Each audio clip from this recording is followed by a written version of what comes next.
Hello students, आज हम लोग लाइंस एंड एंगल्स के दूसरे पार्ट पे चले गए हैं। ठीक है, लाइंस एंड एंगल्स के दूसरे पार्ट का मतलब है कि पैरेलल लाइंस। ठीक है, इससे पहले हम लोग केवल एंगल्स के बारे में पढ़े थे।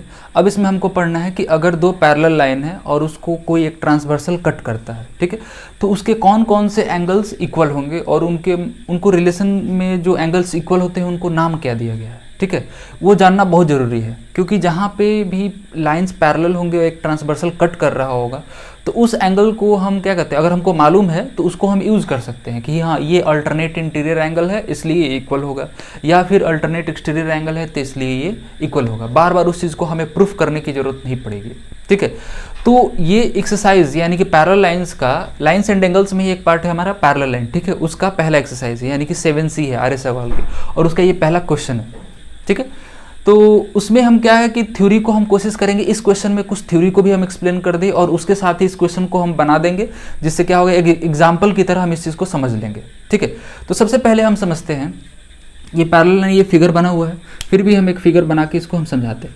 मान लेते हैं कि ये दो पैरेलल लाइन है। ठीक है, ये दो पैरेलल लाइन है, जिस एक ट्रांसवर्सल को हम क्या करते हैं ऐसे कट कराते हैं, तो क्या होता है कि जिस एंगल से इसको कट करता है उसी एंगल से इसको भी कट करता है। किसी एक तरफ की बात करें तो ठीक है, अगर इधर से बात करेंगे तो जितना इधर एंगल होगा उतना ही इधर भी होगा। ठीक है, या फिर कि इधर से हम बात करें तो जितना इधर से एंगल बनेगा उतना ही इधर से भी बनेगा। ठीक है, क्योंकि ये दोनों पैरेलल है और ये दोनों सेम एंगल पे है।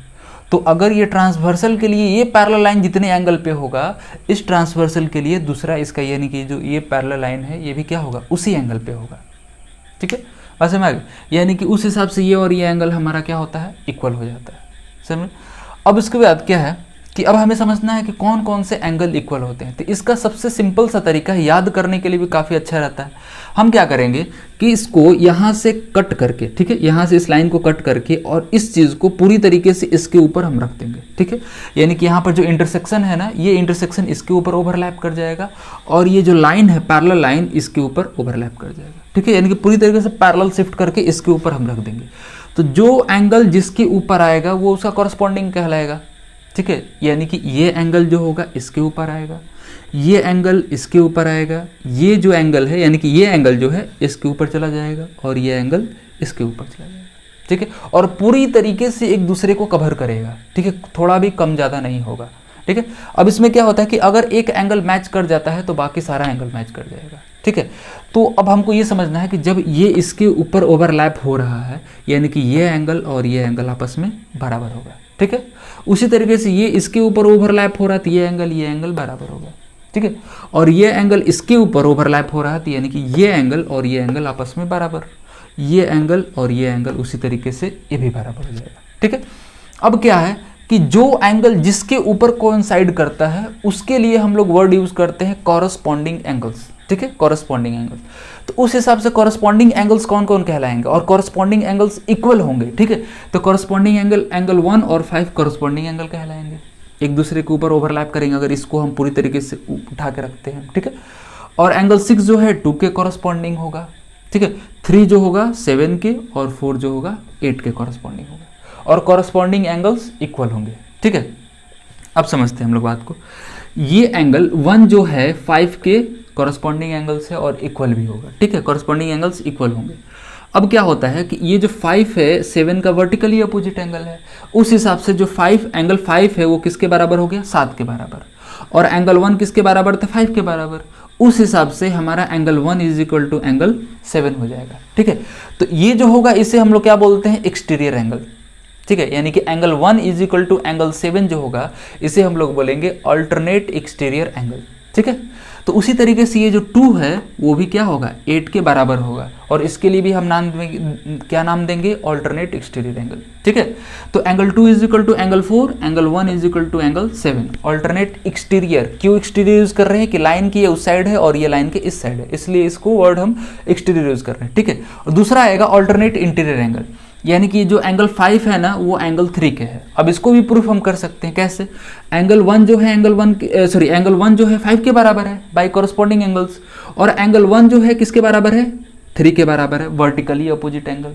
तो उस हिसाब से हम कह सकते हैं कि एंगल 3 एंगल 5 के बराबर हो गया। ठीक है, तो इसका एक अलग से नाम दिया गया है कि हमको इतना घूम कर ना जाना पड़े, उसके लिए हम कह देते हैं डायरेक्टली कि ये ऑल्टरनेट इंटीरियर एंगल्स जो होते हैं वो इक्वल होते हैं। ठीक है, इक्वल तो हम साबित कर दिए, लेकिन उसको साबित करने के लिए हमको ऐसे जाना पड़ा, लेकिन उसका एक सिंपल सा नाम दिया गया है ऑल्टरनेट इंटीरियर एंगल। इंटीरियर क्यों? क्योंकि पैरेलल लाइन के अंदर वाला एंगल है और ये पैरेलल लाइन के अंदर है। ठीक है, इसलिए ऑल्टरनेट इंटीरियर। ठीक है, और ये भी जो 6 होगा वो किसके बराबर होगा?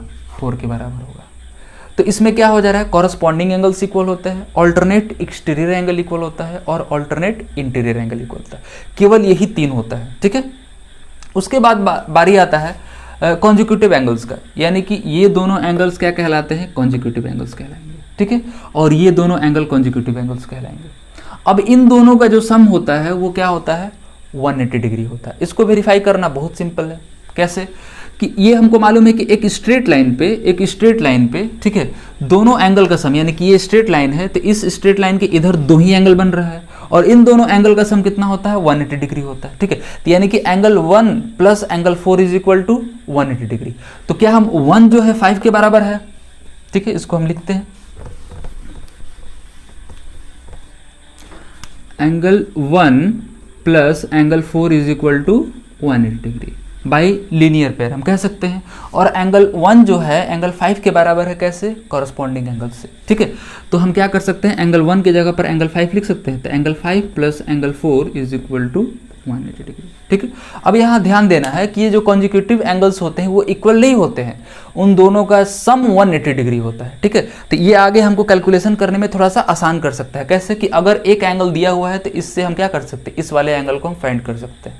ठीक है, यानी कि आगे चल के अगर हमको पैरेललोग्राम पढ़ना होगा तो उसमें भी ये चीज़ आसान हो जाएगा। ठीक है, तो यही चीज़ है। अब तो उम्मीद है समझ में आ गया होगा। फिर से एक बार हम रिकैप कर देते हैं।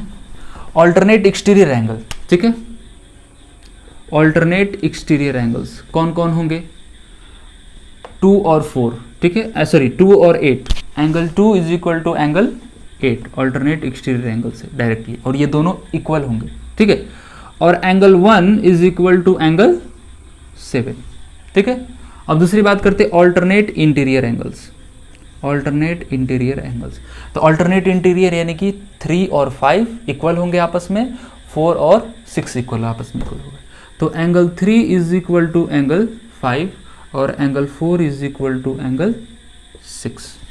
ठीक है, उसके बाद तो कॉरस्पॉन्डिंग एंगल सारे इक्वल होंगे ही। कॉरस्पॉन्डिंग का मतलब हम बताए हैं कि अगर इस चीज़ को यहाँ से हम कट करके और इसके ऊपर रखते हैं और क्या कहते हैं, इस पैरेलल लाइन को इसके ऊपर एकदम पूरी तरीके से ओवरलैप कराते हैं। ठीक है, और ये वर्टेक्स यानी कि यहाँ जो इंटरसेक्शन है वो भी यहाँ पर इसको ओवरलैप कराते हैं, तो जो एंगल जिसके ऊपर पड़ता है और जिसको ढक देता है पूरी तरीके से वो उसका कॉरस्पॉन्डिंग कहलाता है। ठीक है, तो यानी कि ये इसको ढकता है तो 5 का कॉरस्पॉन्डिंग 1 या फिर 1 का कॉरस्पॉन्डिंग 5 हम दोनों कह सकते हैं। समझ हमारी बात? तो कॉरस्पॉन्डिंग एंगल तो बहुत सारे हैं। ठीक है, अगर बात करें हम कॉरस्पॉन्डिंग एंगल्स,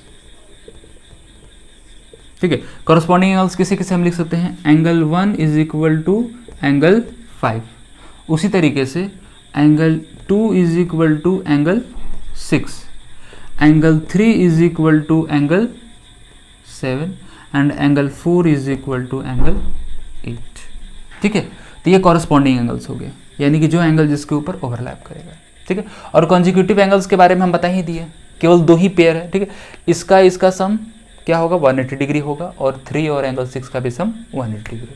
ठीक है, तो इसी चीज़ को यूज़ करके हम एक क्वेश्चन को सॉल्व करने जा रहे हैं जो कि RS अग्रवाल के एक्सरसाइज 7C है। ठीक है, उसका पहला क्वेश्चन है। तो इससे क्या हो जाएगा कि ये जो हम अभी पढ़े हैं थ्योरी, ये रिवाइज हो जाएगा। ठीक है, चलिए इस क्वेश्चन को हम सॉल्व करने की कोशिश करते हैं। इसमें क्या किया है कि कह रहा है कि in the given figure L parallel to M, यानी कि एक लाइन L है और दूसरा लाइन M है। ठीक है, दोनों आपस में पैरेलल है and a transversal T cuts them, यानी कि दोनों पैरेलल लाइन को जो ट्रांसवर्सल T है क्या कर रहा है? कट कर रहा है। ठीक है, और उसमें से किसी एक एंगल, यानी कि अगर 2 लाइन इंटरसेक्ट करता है तो 4 एंगल्स बनते हैं। ठीक है, 4 एंगल हमको दिख रहा है, तो अब इसको भी कट करेगा तो 4 यहाँ भी बन गए, यानी कि टोटल हमारे पास कितना? 8 एंगल हो गया। ठीक है, तो उसमें से एक एंगल का दिया है, यानी कि एंगल 1 जो है वो कितना है? 120 डिग्री। ठीक है, find measure of each of the remaining marked angles, यानी कि जितने ये सब मार्क किए गए हैं 8 के 8 हमें फाइंड करना है, उसमें से एक दिया है यानी कि हमें 7 फाइंड करना है, ठीक है। टोटल एंगल कितना है 8 है। तो अब एंगल 1 यानी कि ये दिया है हमें कितना 120 डिग्री, एक एंगल दिया है, काफ़ी है, बहुत काफ़ी है कि हम इससे हम सारा एंगल को एकदम आसानी से फाइंड कर सकते हैं। हम बिना लिखे हम इस चीज़ को सारे को हम यहाँ पर सॉल्व कर सकते हैं, ठीक है। सबसे पहले स्टार्ट करते हैं कैसे। अब ये एंगल 1 जो है कितना है 120 डिग्री, ठीक है। हम क्या करेंगे यहाँ से, ये एंगल कितना हो जाएगा, क्योंकि एंगल 1 प्लस एंगल 4 कितना होगा 180 डिग्री, क्योंकि लीनियर पेयर दोनों का सम 180 डिग्री होगा।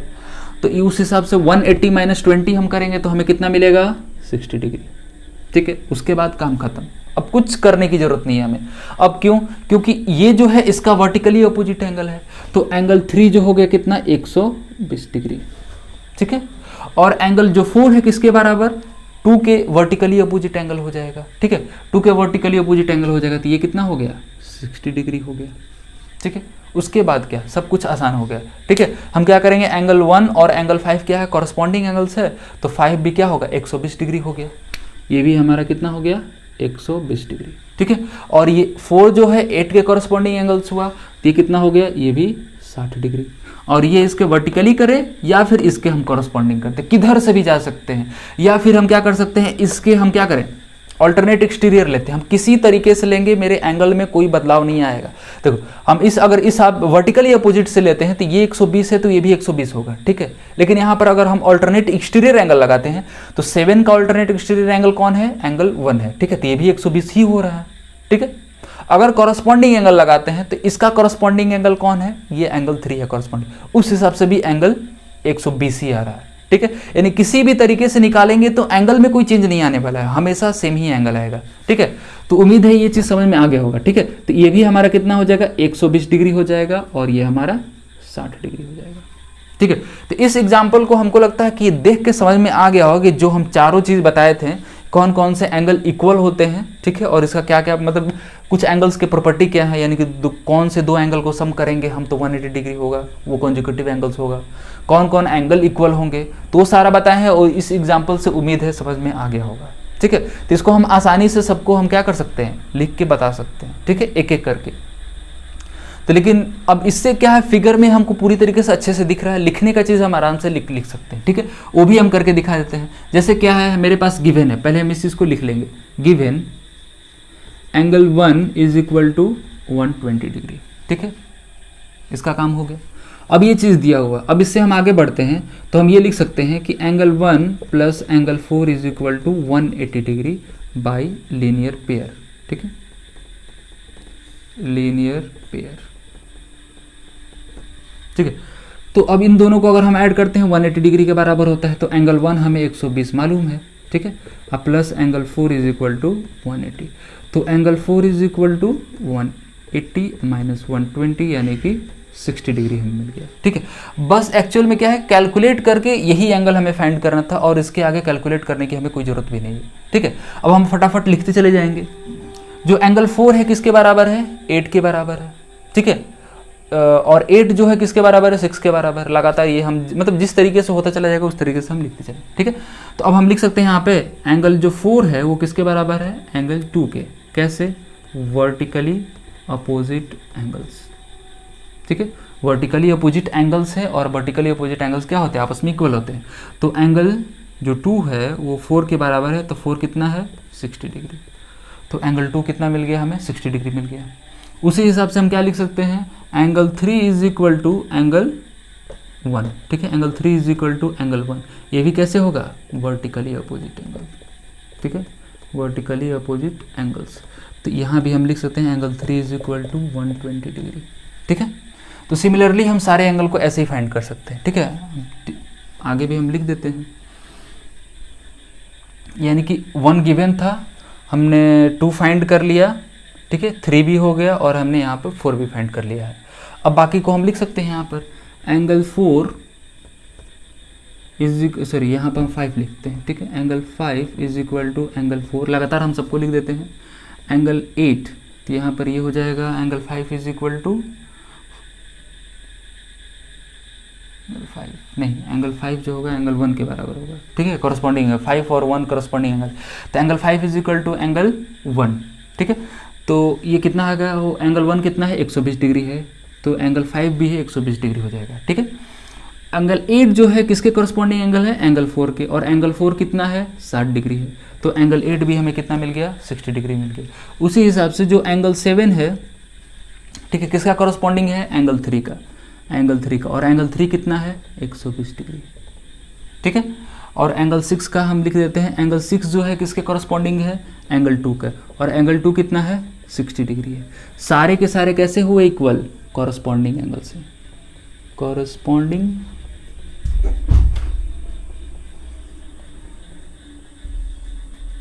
Angles, corresponding angles. ठीक है।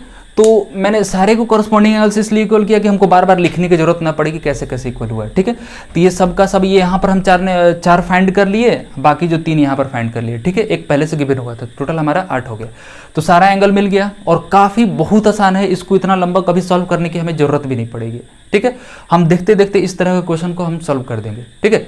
तो इसको इतना प्रैक्टिस कर लेना है और इस तरह के क्वेश्चन को इतना प्रैक्टिस कर लेना है अपने जो भी टेक्स्ट बुक मतलब जिसके पास जो अवेलेबल है उससे क्वेश्चन सॉल्व करके, कि आगे चल के हमको ये तो इतना सॉल्व करने की कभी ज़रूरत ही नहीं पड़ेगी, या फिर अगर हम सॉल्व करने की कोशिश करें तो काफ़ी लेंथी हो जाएगा और हमें इसको सॉल्व करने की ज़रूरत ही नहीं है। ठीक है। तो इस वीडियो में इतना ही, उम्मीद है समझ में आ गया होगा। अगले वीडियो में हम क्या करेंगे, कुछ और अच्छे क्वेश्चन लेकर आएंगे। ठीक है। आज के लिए इतना ही। ठीक है। Thank you.